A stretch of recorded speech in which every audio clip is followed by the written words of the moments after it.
Welcome, everyone, to the new JFK Show, number 205.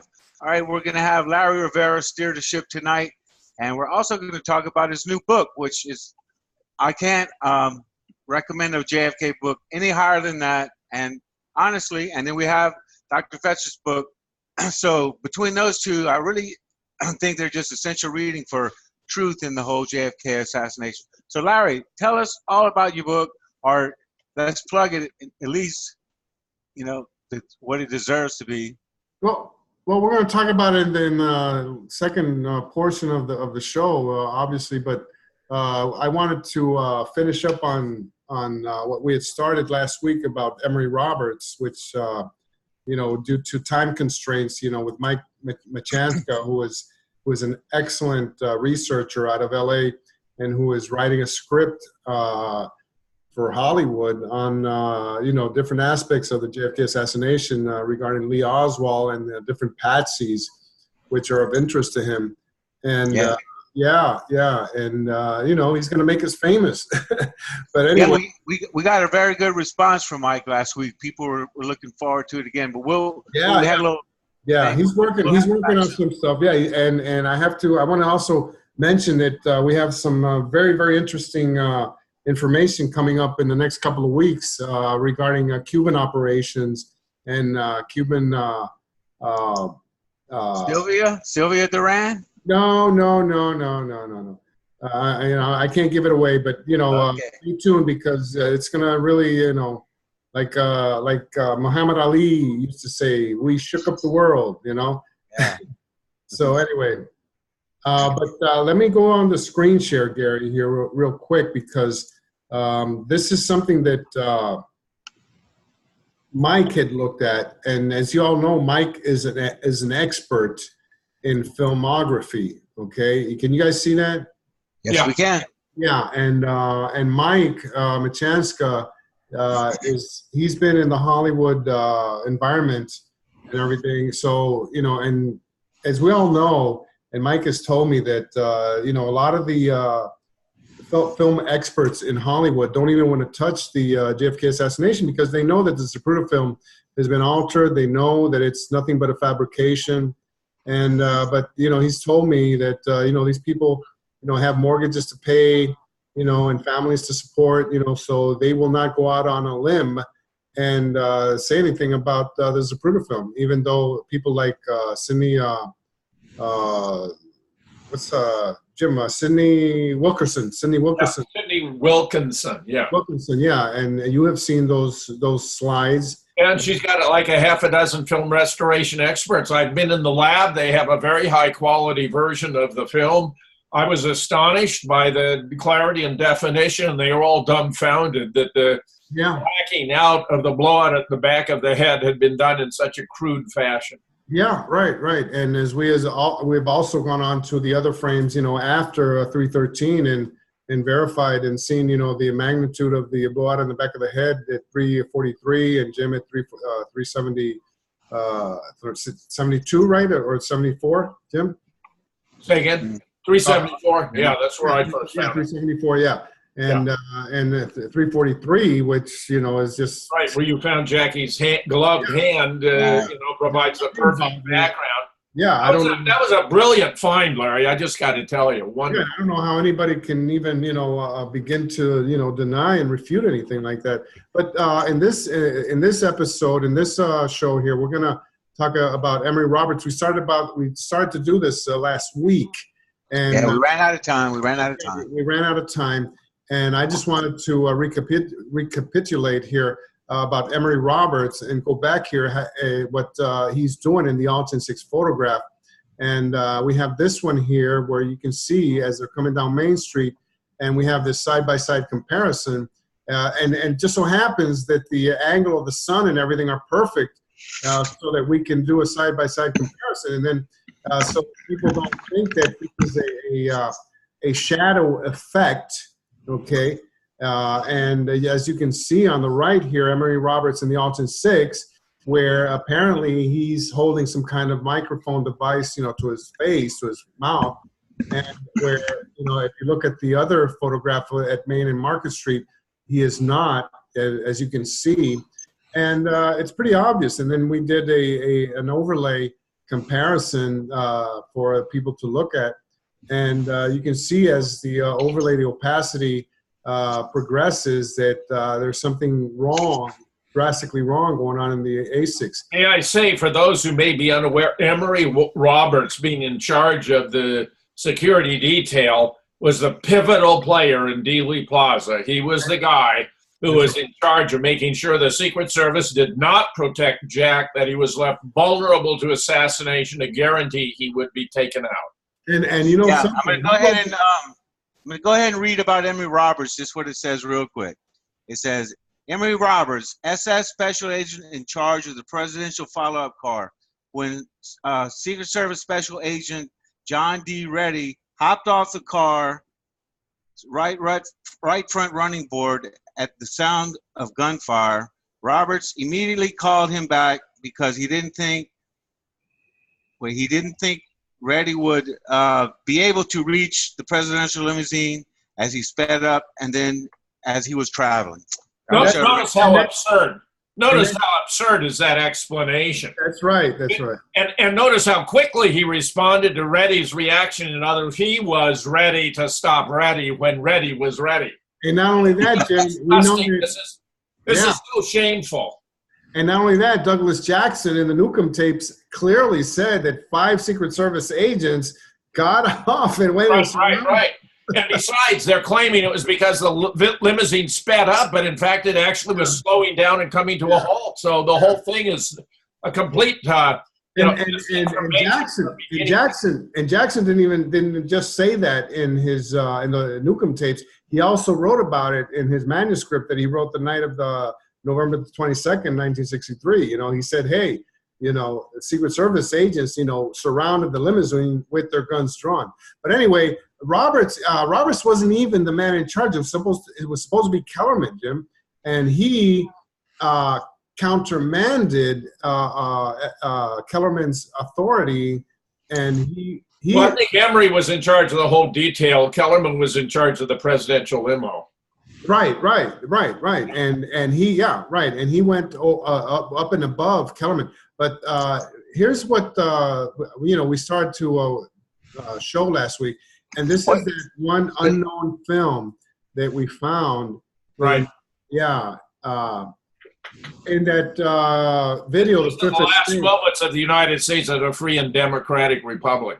Yeah, the Fifth Estate out of Canada, and I looked at this, and I just sort of like glanced over it, and then I played it in slow motion, and I was astounded to see right here as I'm looking at Kellerman how there was airbrushing and editing of the film.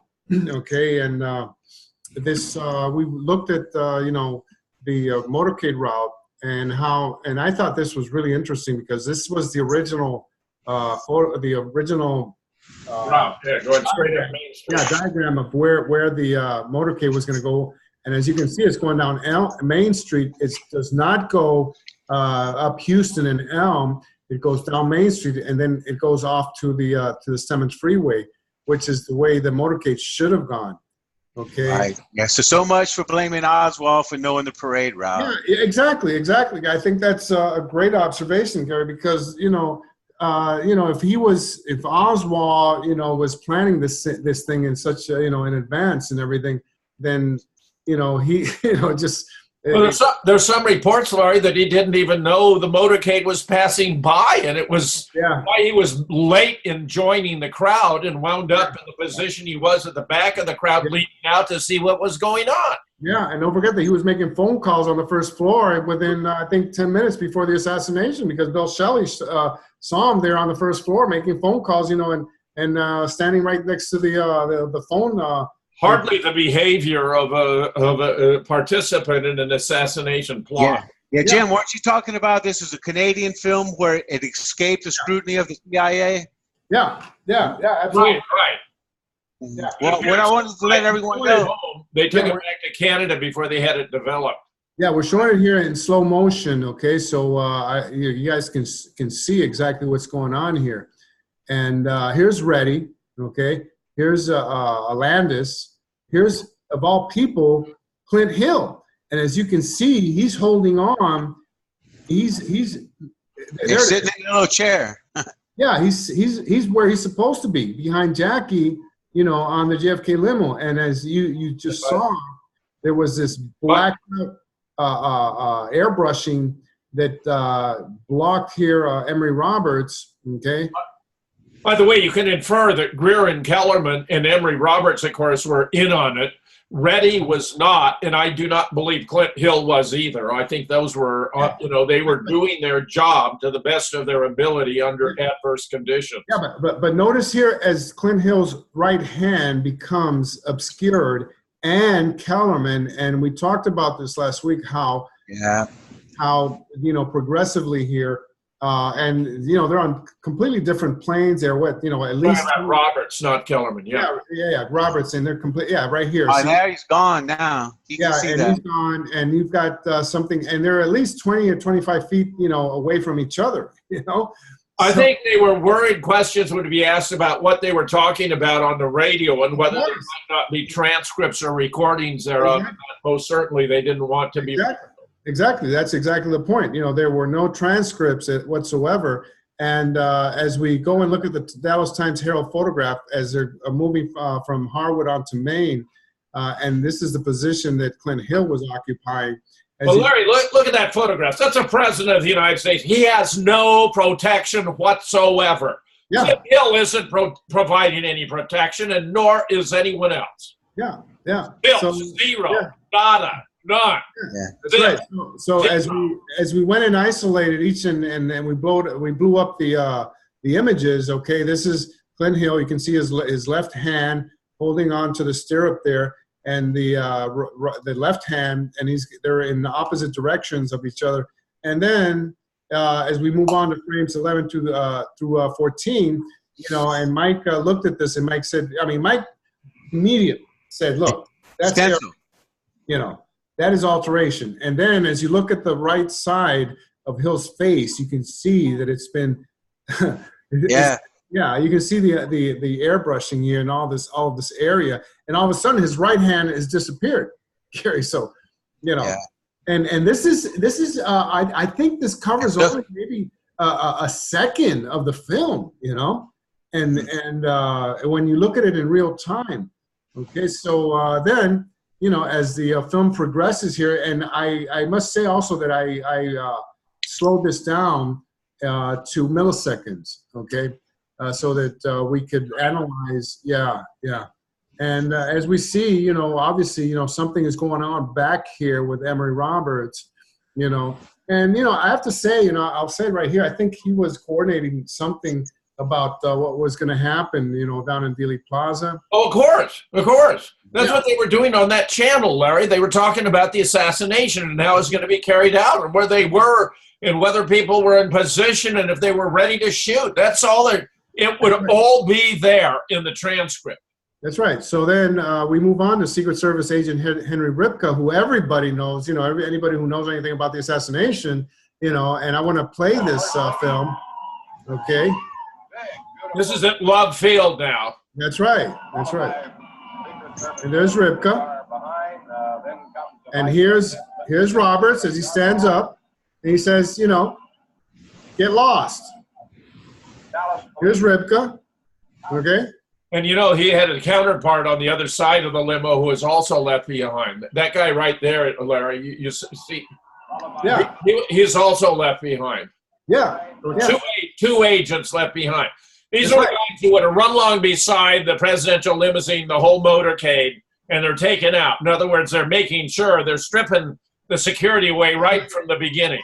That's right. That's to paraphrase Douglas Horne, security stripping. Exactly. And putting the president out in front, of course. Right. Absurd. He should have been in the middle. So this is why L. Fletcher Prouty, for example, wasn't allowed to be in Dallas. He would have taken one look and seen it was a setup because the limos were in the wrong sequence. The single most important tell, and the fact that instead of being all uniformly black Cadillac limousines, there were different makes and colors and models, so the conspirators would know exactly where everyone was in the entire motorcade. So Well, you think you know Roberts? something? I'm glad you mentioned that, Jim, because I'm going to go back here and play some of this because I see a vehicle that is not in the proper sequence. Okay, let's take a look at this because I don't think anybody's ever. Yeah, I wonder if Roberts was in a position to abort the Not mission. here, not here. Let me go back. I want to show you guys this right here. Look at this. Look at this. Yeah, what in the world is that big truck doing there? That's right. That's right. God, that's not part of a presidential motorcade. That's exactly what I'm talking about. That's completely absurd, Larry. That's a great catch. That's I'm going to nuts. pause this, and this wasn't part of the motorcade. Of course not. You know, now, and this one is, I think, this one's right behind the Secret Service. It might even be right behind. You can see there's an agent there on the side. So you got the presidential limo, the secret, and then this big truck. Yeah, yeah. What's going on here? This is, you know, and Yeah, man, that's a great catch. That's a great catch, Larry. You know, that's a great catch. Nobody's ever, you know, talked about. No one's ever noticed this before. Well, we didn't have access to this video before. That's right. That's right. When I was analyzing this, I said, "Wait a minute. You know what the heck is this? This isn't talking about a Canadian film. Have a tank in the middle of the motorcade. Yeah, yeah. What happened here? You know, where did this vehicle get either stopped or whatever? How did the Secret Service ever allow it to be a part of the motorcade? I mean, this is another proof. Yeah, yeah. So anyway, I thought that would be interesting. So going back to Rivka, we go here and show some stills, from that. And obviously here, this is from the David Wolper, this only came out after Wolper went in and bought out this film and it was published in 4 days in November. And the Wolper film obviously, is pro lone nut, okay? And here we've already seen this. And, Emory Roberts, obviously was part of this. And then Vince Palomero, and I think this is something that we need to share with the audience because it really shows what Roberts was up to that day. And I think... okay, presidential aides Ken O'Donnell and Dave Powers best summed up the situation when they wrote Roberts, one of President Kennedy's agents, had decided to switch to Johnson as soon as Kennedy was shot. In addition, 4 other authors have noticed Agent Roberts' switch of allegiance, including Chief Curry. Once at Parkland Hospital, Special Agent Roberts totally usurped his superior number 3 agent, Roy Kellerman. Emory ordered Kellerman's agents around and confided in Rufus Youngblood, the soon-to-be special agent in charge, replacing the absent Ben. What William Manchester reports as having occurred at Parkland makes one both sick and repulsed. Exactly. Powers and O'Donnell bounded toward the Lincoln. Powers heard Emory Roberts shouting at him to stop, but disregarded him. A second might save Kennedy's life. Dave, too bad you were on the running board of the follow-up car. Emory Roberts brushed past O'Donnell, determined to make sure that Kennedy was dead. Get up, he said to Jacqueline Kennedy. There was no reply. So he lifted her elbow for a close look. He dropped it. To Kellerman, but see, she was crooning. She was staying with Kennedy. I missed that. Yeah, Get up, he said to Jacqueline Kennedy. There was no reply. She was crooning faintly. It was probably moaning. She was actually moaning faintly. Weeping. Roberts could see the president's face, so he lifted her elbow for a close look. He dropped it. To Kellerman, his superior, said tersely, "You stay with Kennedy. I'm going to Johnson," meaning you stay with the dead president. I'm going to the live one. Because listen, the mortician said there was no discoloration of the face, which meant he died instantly. So he was dead. Right, DOA. Yeah. To the right temple in Dealey Plaza. And here he was totally moribund. So Emory knew what to look for. Of course. It's a shame that Emory Roberts cannot enlighten us on his conduct, having never been questioned by the Warren Commission or the FBI. He died on October 8, 1973 at his Brookville, Maryland home after an apparent heart attack. Roberts was 58 at the time. Only author William Manchester spoke with him on December 4th, 1964 and April 26, 1965, respectively. Incredibly, Roberts was the president's receptionist during the Johnson administration while still a member of the Secret Service, receiving a Special Service Award from the Treasury Department for improving communications and services to the public in 1968. A year later, during the start of the Nixon administration in 1969, Roberts was promoted to the coveted position of inspector at Secret Service headquarters, responsible for overseeing a number of protective procedures and policies. Roberts retired from the Secret Service in February 1973, having ensured the death of the successor to Lyndon B. Johnson. And I want to thank Vince Palomara, okay, for publishing this. All right. Yeah. Vince has done such great work that members of the Secret Service say, Vince, you know more about us than we do. Mm-hmm. Mm-hmm. Hey, you can read the newspaper? Sure. Emory P. Roberts dies, official in Secret Service. Emory P. Roberts, 58, former inspector in the Secret Service and for many years White House receptionist, died Monday at his Brookfield, Maryland home after an apparent heart attack. Mr. Roberts was appointed to the Secret Service in January 1944 in Baltimore and also served in the Washington office and with the Presidential Protection Division. He was a president's receptionist during the Johnson administration. Believe it. He was awarded the Exceptional Civilian Service Award for outstanding service while protecting Richard M. Nixon, then vice president, in June of 1958. Mr. Roberts received a Special Service Award from the Treasury Department for improving communications and services to the public in 1968.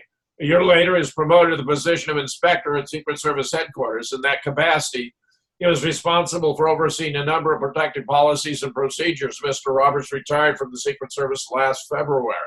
A native of Cockeysville, Maryland, he attended Baltimore Business College and the University of Baltimore. Later, he served with the Maryland State Police, the Baltimore County Police, and as an investigator for the Office of Price Administration. He is survived by his wife, Betty, of the home at 19527 Treadway Road, Oldie Mill, and two sons, Douglas of Lansing, Michigan, and Stephen of the home.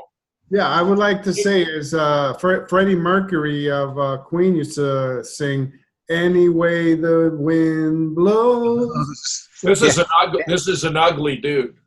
Yeah, man, what the hell do you make out of him getting an award from the Treasury Department? Oh, come on. Well, see, Secret Service is a branch of the Treasury, Gary. Yeah. So anyway, I thought that. Remember, Gary, the other role of the Secret Service is with regard to counterfeiting. Correct. Right. Exactly. Yeah, that makes a lot of sense. I tell you what, he's sort of like Arlen Specter. He got rewarded for his duties. Oh, of course. Yeah. So, Gary, well, those who willingly participate in the assassination of JFK got payoffs. They all benefit. Absolutely. Yeah. So do we do a pause now, Gary, or what? Yeah, we can take a break right now. I tell you what. Yeah, let's take a break right now, and we'll be right back. JFK Show number 205. All right. All right, go ahead, Larry. Let's talk about your a chapter in your new book. Well, I thought it was time that we dedicate at least half an hour or a little time here to give our audience and the people that follow this show a sneak preview of the JFK Horseman. And one of my favorite chapters is chapter 19, and it happens to be, and I think that Jim was very he hit the nail right on the head when he said Queen Hecate and the JFK Horseman for the final two chapters of the book. And Beverly Brunson obviously was the Queen Hecate. And for those who don't know in Greek mythology who Queen Hecate was, she was a goddess, who threw thunderbolts, at her enemies and destroyed them in that way, in that manner. And yeah. And I have to admit, Larry, I'm in love with Beverly Brunson. Yeah, She's well, my kind of girl. I have to say, that her research had been ensconced over there at Harold Weisberg's site, and we've talked about this before. How Harold, just placed all of her letters and her papers. He filed them away because he didn't have time or the motivation to really look at her research. And he in a very prophetic fashion, he said, "Look, I'm just going to put your stuff in." In my files there, someday, somebody will look and study them. And that's what I've been doing for the past 4 years, And along came Larry. Yeah. And I think, some of her quotes, are just so incredible, Gary and Jim, that it sort of like shows her passion, okay, and her commitment to getting at the bottom, of the JFK thing. And I have to say also that at the time, we're talking about 67, 68, 66 maybe, where she did not have the resources that we have today. Right, just a couple of pictures, and she discovered all this stuff without Blender, without Photoshop, without looking at the actual Zapruder film, which Jim Garrison did not make available until the trial, 1968, 1969, and when he subpoenaed it from Time Life. And she only worked on whatever she could find, in media, magazines, newspapers, and some of the stuff, that she presented, in all this documentation and papers and correspondence with Harold Weisberg was so spot on that later on, after a while, she was the object and the target of something very strange that happened to her. Okay, where she was actually kidnapped, drugged, and everything, and she was lured to a meeting with somebody with whom she was supposed to share information on the JFK case, and she ended up in the hospital. After she had been drugged, she didn't drink at all. Somebody slipped something into her drink, and I just think that this is something that would only happen to somebody that was really ruffling some feathers, Jim. And she had to be digging very deep, Larry, to get this kind of abusive treatment. Yeah, and she realized that her mail was being opened. Her correspondence between Weisberg and her was being opened and examined, and she even noticed it. And she mentions it in a letter to Weisberg. Is your mail being opened? And I've spoken to Vince Salandria about this, and he has been completely dumbfounded because he said, how come that did not happen to me?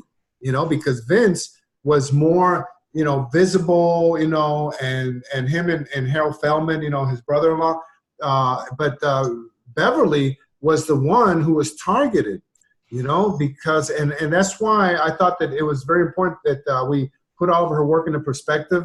And I don't know how much time we're going to have here, but I think her background is really important. And if Jim wants to do the honor here. Sure. Passion is the ultimate expression of the intellect. Beverly Brunson from Baxter Springs, Kansas, was an author and poet. She was born 7 November 1928 and died 21 February 2000. She graduated from the University of Missouri in 1950, Phi Beta Kappa. Her father, Leroy Brunson, who worked in the 1940s for root manufacturing, served 1 year in the Kansas House of Representatives, and also served as mayor of Baxter Springs for 10 years from 1954 to 64. Beverly lived in New York for a while. She never married and lived a more or less secluded life with her parents and her longtime companion, Mary Gibson. This chapter will offer a perspective on Beverly's research and studies pertaining to the JFK assassination, which only spanned a couple of years from 1966 to 1968. According to her second cousin, Glennis Shanks Vernon, most of Beverly's records and writings perished in an accident while they were being transported and moved from one location to another. The transport truck became submerged in one of the many creeks of the area of Baxter Springs during a storm. Only her original desk remains in the possession of her extended family.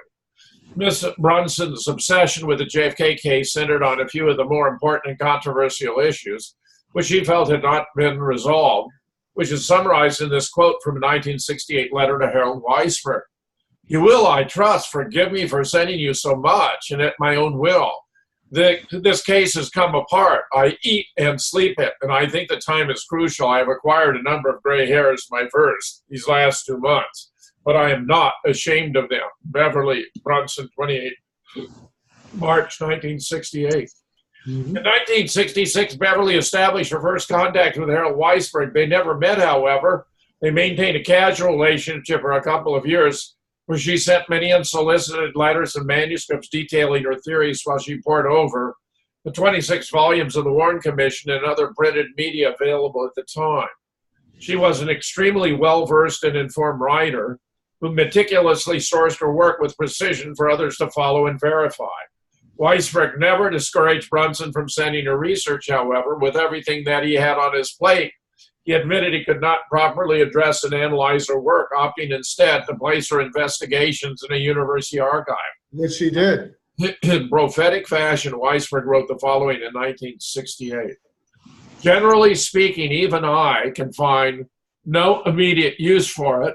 I'll welcome anything you might care to send. I may then be able to make it available to others, like the occasional news person who has an interest, have it in case there is an investigation, and will have it in my files for the day when, as I've been told, my files will wind up in a university archive. I've asked that this be broadened to include the files of all working on the case.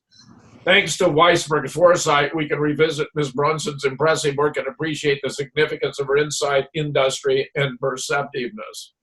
Perhaps the reason Weisberg did not take much of her research seriously might have been because he did not believe in photographic alteration, and Beverly was emphatic that most of the photographic record was tainted.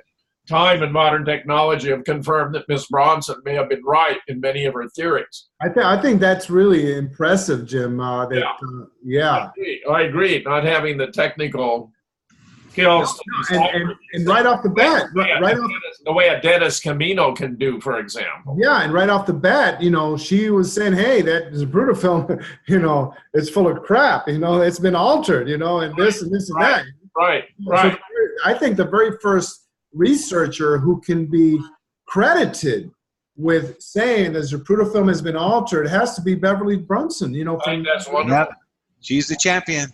Beverly had superior analytical skills, which she used to break down and analyze many of the inconsistencies she found in the 26 volumes of the Warren Commission.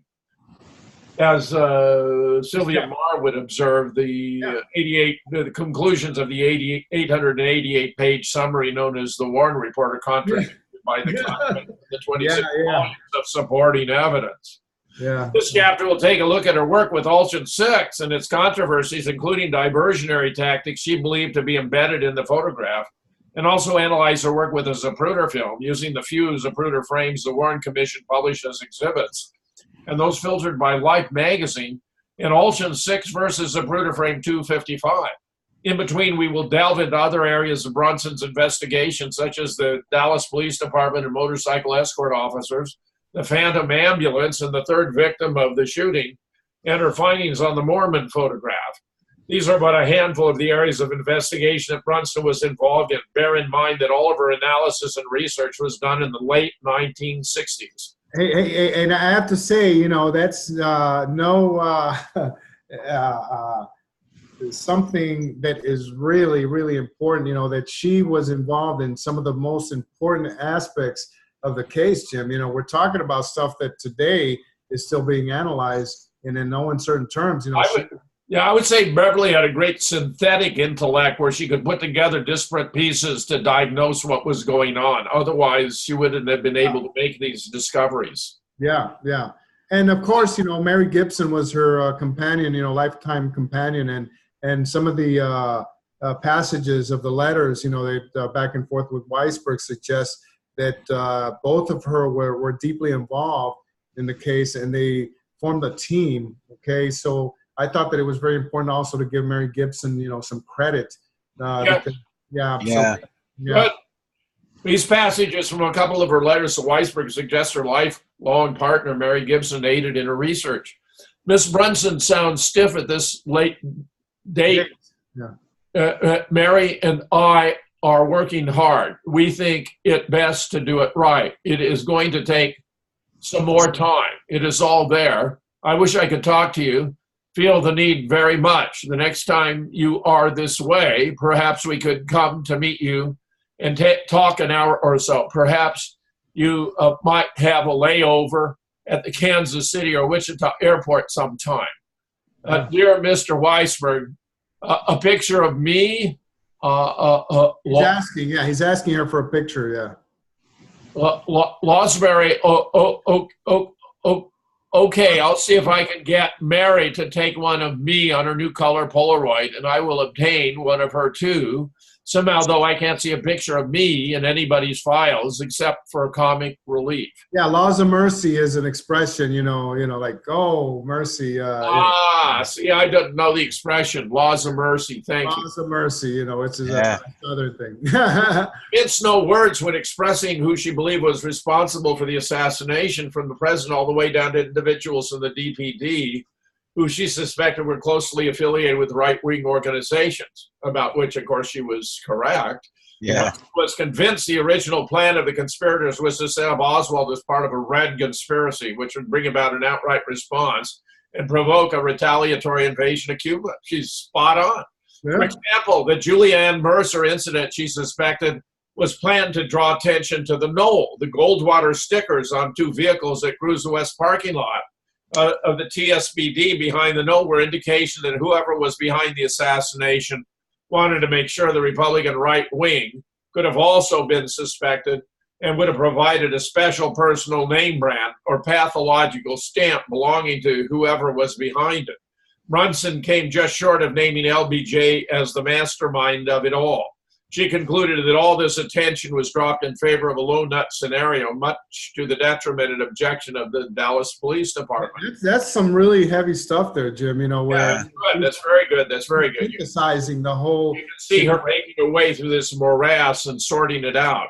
Yeah. Years before the release of most of the films of the assassination, well before it was later confirmed by modern technology, Brunson was already suspecting that these had been altered, edited, and in many cases suppressed. Moreover, she considered the control over the photographic evidence to be of the utmost importance in the success of the assassination and subsequent cover-up. And this is a very important passage here, because this is where she lays it all out, Jim. You have proved that the powers that be were desperately afraid of photographic evidence. I merely submit that it could be what I am interested in that they wanted to suppress, especially since they suppressed the 4th rider also. The fact that Featherstone descended so fast on Mrs. Borman, and didn't Gene Hill say that Featherstone turned out to be a cop, might indicate that the assassins had planned on the possibility that they might be photographed and were prepared to grab the films, in which case they would also have taken pains to conduct an assassination that would reveal the minimum on film. They would have known in advance that many cameras would bring evidence. I think they were counting on a trick assassination to escape the cameras, which it did, almost. Firecrackers, silent shots, and other diversions. More than 50 witnesses claim they heard and saw firecrackers and streamers explode during the assassination. The documentation is extensive, and it's beyond the scope of this chapter to go into the details of each and every case. Secret Service men who were in the follow-up car, witnesses who lined the parade route in the area of Elm and Houston streets are all included in this documentation. The smell of gunpowder and abundant smoke permeated the area despite higher than normal winds around noontime on that fateful day. Brunson wrote extensively about this and was convinced the use of diversionary tactics such as firecrackers and streamers was fundamental to the success of the operation, and pointed out the misconception most people had regarding smoking rifles, an impossibility given the characteristics of modern rifles, which emit very little smoke, if at all. Yeah. In Option 6, on the hood of LBJ's car, right below the left windshield wiper, she noticed a foreign object, not part of the call she called a streamer. This object could have carried some kind of firecracker or exploding device that would have provided a diversion to attract attention from other snipers or closer shooters, such as one possibly placed in the storm drain at the north curb of Elm Street, zeroed in on the kill. Obviously, those who knew through the streamer did not intend for it to land on the hood of the vice president's car. This is how Beverly described it. The other possible firecracker streamer may be lying on the hood of the vice president's car. It's a long whitish object in the position of roughly the windshield wiper, but it is too large and glowing to be the wiper. It does not correspond to the wiper on the other side of the hood. This would explain why Yarbrough said he smelled gunpowder on the car all the way to the hospital, and nothing else will explain it. And it explains why, in Volume 18, Agent Warren Taylor reported that after the first shot, he thought he saw a firecracker or screamer fly past the tail of the vice president's car. This was shot one. It may have come from the Dow Tex building. Yeah, yeah. And as noted by Brunson again, above, the presence of streamers and firecrackers was confirmed by Secret Service agent Warren Taylor in this report. Our automobile had just turned a corner. The names of the streets are unknown to me, from Houston on to Elm. Yeah. I heard a bang which sounded to me like a possible firecracker, the sound coming from my right rear. Out of the corner of my eye and off slightly to the right rear of our car, I noticed what now seems to me might have been a short piece of streamer flying in the air close to the ground, and due to the confusion of the moment, I thought it was a firecracker going off. And of course, we also know that I just want to say that, you know, what Brunson is doing is she's following the documentation that she's seeing, you know, in the Warren Commission exhibits, you know, the 26 volumes, you know, which she just completely analyzed and dissected, you know, and that's why it is so impressive, you know, about what Brunson and Mary Wilson did, where, you know, they're starting to bring out some details that are not explainable, Jim. And some of the stuff here is just, you know, mind-boggling, okay? So even Roy Kellerman here, the next, and this is in the Warren Commission here. And as I explained in the Great Zapruder Film Hoax, Jim Lewis has been going through junkyards in the South, firing high-powered rifles through windshields to see how hitting a dummy in the back, and found that it not only creates a small white spiral nebula in the windshield, but creates also the sound of a firecracker. Secret Service agent Roy Kellerman, who was riding shotgun in JFK's limousine, described what he heard as they turned onto Elm Street. Mr. Kellerman, this noise, which I attribute as a firecracker, when this occurred, and I'm in the process of determining where it comes from me, meant, because I am sure it came off my right rear somewhere. The voice broke in right then. Was a streamer thrown from the second or third floor of the book depository? Brunson pointed out the strange open-mouth reactions of this gentleman, whose attention seems to have been drawn to something above street level, which was happening in the direction of the second or third floor of the book depository. He seemed to have been pointing this out to the woman in the dark business suit right in front of him. And Alton 6 happened to catch her in the process of turning leftward to see what he was so freaked out about. Is it possible that someone threw one of the streamers from a window of the second or third floor? This would have been the perfect place to throw from to avoid detention, as opposed to throwing from the open and crowded street. I want to draw your attention to one more thing in the Alton's photograph. There's a man standing on the curb in the far right top end of the picture, who is obviously looking up into the air open-mouthed, and seems in fact to be pointing out something to the woman standing in front of him with her back to the camera. This man is not looking up at the sixth floor. He is looking into the air over the vice president's car, about the level of the second or third floor, no higher. He has either seen something happen in the air over the VP car, or in a lower window of the TSPD, and it is startling enough to cause his mouth to drop open and to cause him to lift his right arm and call the woman's attention to it. Also, one of the women in the Daltex window, just to the right of the projecting arm or object, is looking into the air. Yeah, sorry.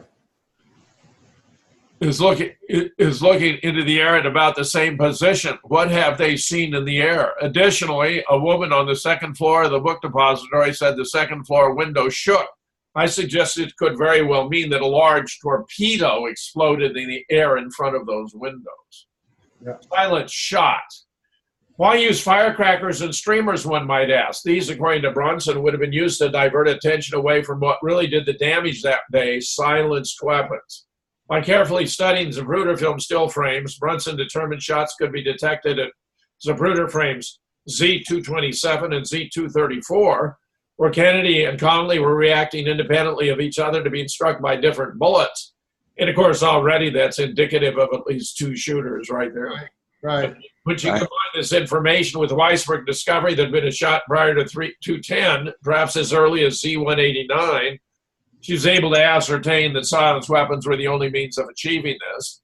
And indeed, all the weapons appear to have been silenced except for the Daltex, the Mannlicher Cardinal being fired from the Daltex by That's right. And Nestor Tony Escadro under the supervision of George H.W. Bush.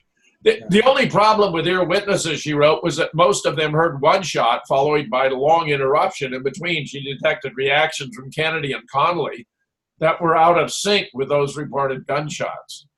In other words, we are faced with the astounding evidence that the shot that hit President Kennedy in frame 227 and the shot that hit Governor Connally in frame 234, two shots, were not heard by the overwhelming majority of witnesses, including even those who heard more than 3 shots. They said over and over again there was a long pause after the first shot.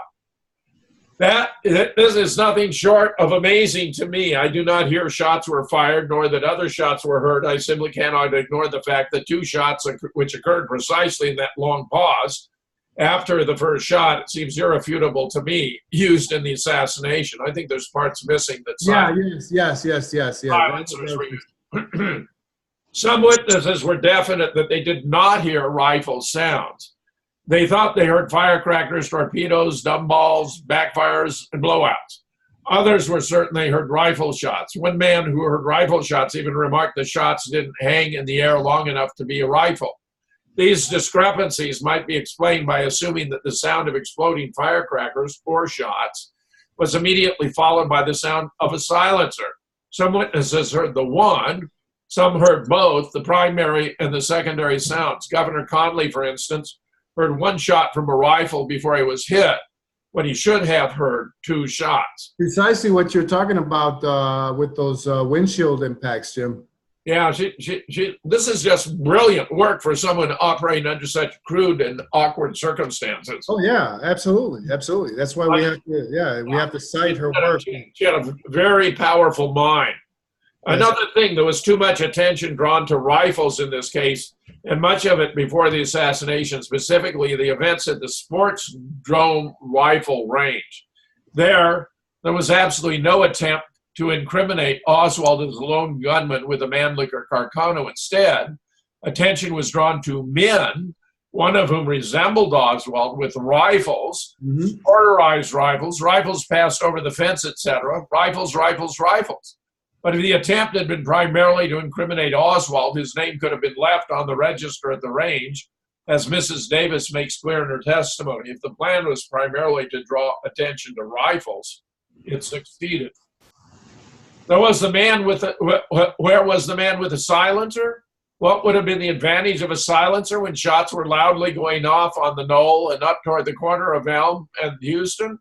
I didn't mean to suggest in my last letter that a man in the Dow Tex building couldn't have hit Kennedy. Of course he could have, but the assassin firing from the Texas School Book Depository and one in the Dow Tex should have fired as the motorcad turned the corner. The president was a much better target for them then than he was for 3 men down by the Stemmons sign. Anyone who's seen the FBI reenactment photos through the scope and who's fired a rifle will tell you that they would have fired then. They could have got him. The fact that they didn't get him then, when they could have got him, makes me doubt that rifles were seriously involved in those buildings. No, she's misunderstanding. They wanted to get him deeply into the kill zone where he was the target for multiple locations, not merely those that could have hit him at that point in time. Yeah. These excellent passages by Brunson require no further analysis, as they more than adequately establish her argument. Bill Turner, who of course was with the FBI, an article in the Minutemen in the January Ramparts quotes a Minuteman manual on silencers. The advantages of a gun which makes no sound when fired are obvious. Yes, indeed, and right-wing activists, including the CIA, love and use these gimmicks. We have no right to assume that the intent, that the latest and best, could not have been used on the man they hated most. The use of a silencer on the president is far less fantastic than cyanide in the air conditioning system of the United Nations, and much easier to get away with. It only took about 8 seconds. You could do it at the dinner table. See William Turnell's article in Ramparts, The Minutemen, the Spirit of '66. What is quite obvious here is that Brunson believed that the only rifle that was actually fired that day is the one which would incriminate Oswald, the Mannlicher Carcano that was found on the 6th floor of the book depository, and that concerted efforts were made to draw attention to rifles to make sure any other weapon use would be excluded from suspicion. Well, Escudero was using the Mannlicher Carcano, and I believe there was a switch made between his weapon and the one found in the book depository when they moved all the evidence to Washington, D.C. Mm-hmm. It would be painfully ironic if we have spent 3 years searching for rifles when the murderous pistoler sat under our very noses. I don't insist it is so, of course. I'm interested in the truth, not my own theories. But I become more and more convinced that the assassins pulled a fast one on us, and that we can discover it and pull the ground out from under them. For, in spite of the fact that they have got away with it for 3 years. My goodness, 3 years. Now it's over 50. 50. I think they are very smart. There are two sets of elephant tracks in this case, one real and one false. The false conspiracy and the real conspiracy. And the false conspiracy, which was amazingly bold, is also amazingly obvious. They created the false Oswald prior to the assassination, and since you discovered him, I believe they have not slept well. The false Oswald was a mistake. Maybe they made another big mistake thinking they could kill the president with a gimmick and get away with it. Unbelievable stuff, huh? Great stuff. Yeah, great stuff, Larry. Love it. She was a wonderful person. Just want give I already adore her. Yeah, just and there's more. You know, I just wanted to give our audience a little taste. You know, of it. That is I believe a almost 90-page chapter. Okay, and we only touched a couple of the concepts here of Beverly, and I wanted to mention that in my research I contacted the Baxter Springs Historical Society back about 4 years ago, and I spoke to some of the people there, and they were not aware of Beverly's research and her activism in the JFK case, and they wanted me to provide them with all these documents so that they could create a special area at the museum to present to the citizens there at Baxter Springs what Beverly had accomplished. And I thought it was so, I was so proud, when that happened, and again, it's something that I'm very grateful that Harold Weisberg had the foresight to do what he did. Like he said, he didn't believe in photographic alteration, and Beverly did. And she, again, he was right and he was wrong. He was right, and that's why she's the Queen Hecate of the JFK assassination case. Yeah. Larry, we have a few minutes free. Could you show us the book, the cover of your book? Sure. Talk about the cover so we can get a sense of it, or did you want me to read this additional passage? No, it's okay. We'll look at the table of contents, maybe. Sure, good. That's a great idea. And the contents and the cover, front and back. Yeah, here we go. I'll go back to screen share. Yeah, here we go. Here you go. Here it is.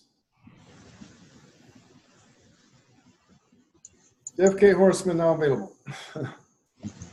JFK Horseman is finally available at Moonrock Books. I wish to thank Jim Fetzer and Dave Gahary for making this project a reality. It is the result of 6 years of nonstop research, which I hope will offer students of the case, both new and old, an insight into the JFK assassination never before seen, with extensive use of computer imaging and 3D technology. The style and layout also defies convention by offering the reader images of the actual documents cited in key discussions throughout the book. This way, the reader does not have to waste time going back to look at appendices or chase down the actual sources. This new approach allows one to fully appreciate the cited researcher's frame of mind as it pertains to the presentation at hand. Excellent. Yeah, there is, I've shared that with a couple of other scholars I'm not going to mention right now, and they have found that to be an excellent move, and strategy to provide the reader with the actual documents, as you have seen there with the Beverly Brunson chapter, where we're actually presenting, and we're not footnoting, and then having to go back, and okay, let me go find that source and whatever, So it's brilliant. It's brilliant, man. Yeah.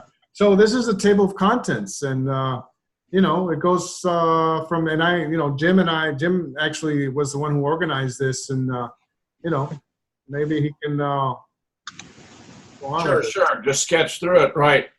Contents, preface, part 1, the Alchins photographs. Chapter 1, the Alchins photographic timeline. Chapter 2, the Jaggers Child Stovall connection. Part 2, the man in the doorway. Chapter 3, Lady by the Doorway. Chapter 4, the untold story of Joe Molina. Chapter 5, Roy Edward Lewis and Alchin 6. Chapter 6, Lovelady Revisited, Andrews Air Force Base, The Fugitive. Chapter 7, HSC activities of Kenneth Bruton and Robert Groden. Chapter 8, The Man in the Doorway Identified. Chapter 9, The Travails of the Rust-Colored Shirt. Chapter 10, Why Was Buell Wesley Frazier erased from Alchin 6? 11, Who was in the Texas School Book Depository Doorway? The Patsies. Part 3, Framing Lee Harvey Oswald. Chapter 12, The Sinister Role of Bill Decker. Chapter 13, The Cab Ride That Never Happened. Chapter 14, The Chicanery of Joseph Ball. Chapter 15, Wayland's Blunder. Chapter 16, The Backyard Photographs. Part 4, Dealey Plaza in Dallas. Chapter 17, Crossfire in Dealey Plaza Reexamined, The Shot from the Front. Chapter 18, Zeroing in on JFK's fatal headshot. Part 7, Queen Hecate and the JFK Horseman. Chapter 19, The Forgotten Research of Beverly Brunson. Chapter 20, The JFK Horseman. That's it. So well, there's an index, of course, Larry. I mean, yeah. Well, I don't have it published here, but yeah, it's you know.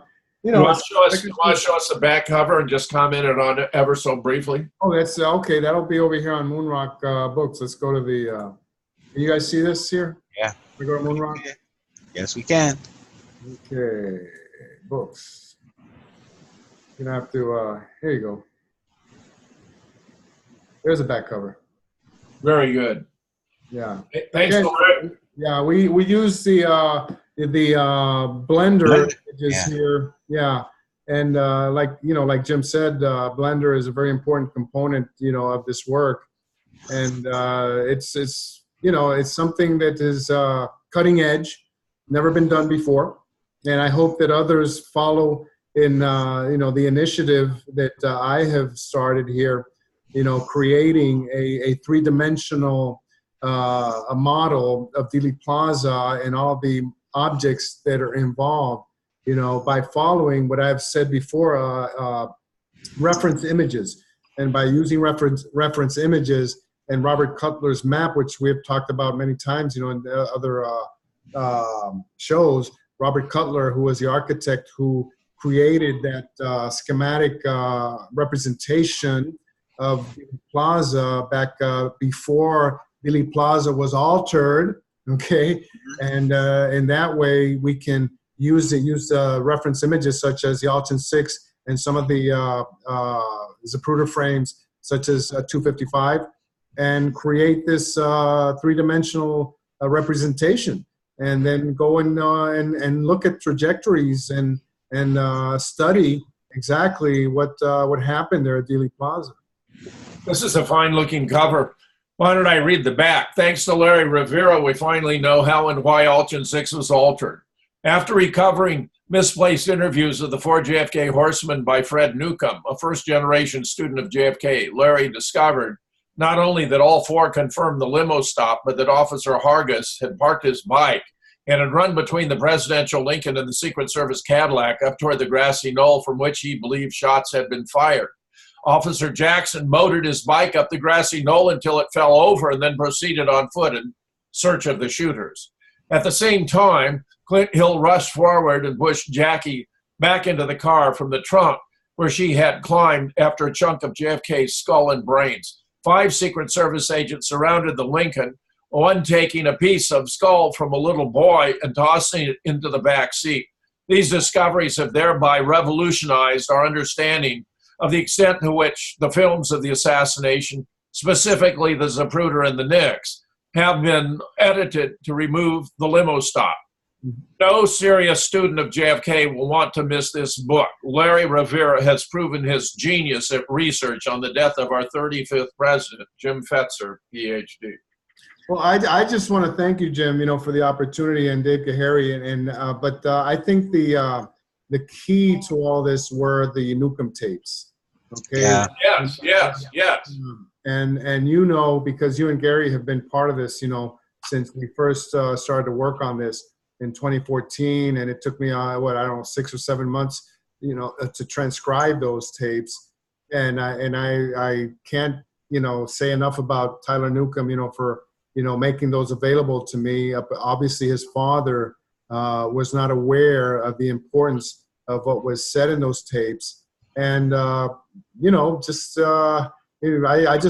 can't thank you guys enough, because I remember in 2014, we drove from New Orleans to Dallas, and we couldn't stop talking about that. Remember? Yes. Yeah. Yes. Yeah. Well, Larry, let me just add, by way of concluding our show this evening, that this book contains so much new and original research that it's going to be an indelible landmark in JFK research and establish your reputation for doing completely novel work, innovative approaches that have had a fantastic payoff and deepened and broadened our understanding of the assassination of John F. Kennedy, for which I just want to compliment you in the highest possible terms, Larry. You're doing great work.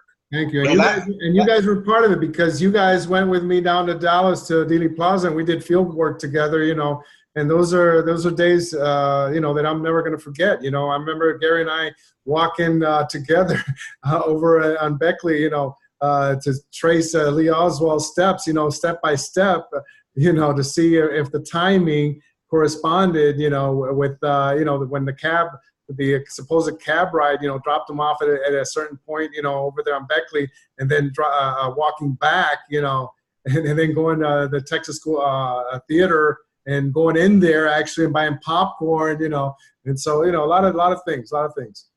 Yeah, Larry, I know you're a modest fellow, but go ahead and tell us about how you get notifications of your book being cited from academia around the world. Well, then it's just papers that I've uploaded to academia.edu that other scholars, around the world have been citing, and specifically the Man in the Doorway Identified, Crossfire in Dealey Plaza, and the shot from the front, following David Mantick's research and his book also. And I've been getting a lot of emails and information that other authors are citing, that research, and it's very, very humbling to know. Well, you're richly deserved, Larry. You're doing a terrific job. Yeah, the cutting edge of JFK research. We've done 205 shows now, and sad to say that a lot of this research is being suppressed in the JFK soap opera. Yeah, our JFK Horseman videos, Gary, and on YouTube. What happened to those? We're getting them all back up. I'm actually talking to Dave at Moonrock Books, and those guys are planning on coming down to New Orleans in October, and I was seeing if we had to hook up with them all. They want to do some USS Liberty, a one-day event with Phil Nelson. So I was great guy thinking about getting us all together at that time. So all right, we'll put it on the burner. We'll think about it, and we'll see what happens. So, all right, Dr. Fetzer, as always, Larry Rivera, you are the man, and I'll say it once again, when it comes to new JFK research, nobody beats Larry Rivera, and this is the book that just blows the case out the water, especially the Newcomb tapes where these men independently talk about how the limo stopped. So, fellas, I'm really honored to be with you guys, and I think we're really making headway these days. I really do. All right, new JFK Show 205. We'll see you next week. All right.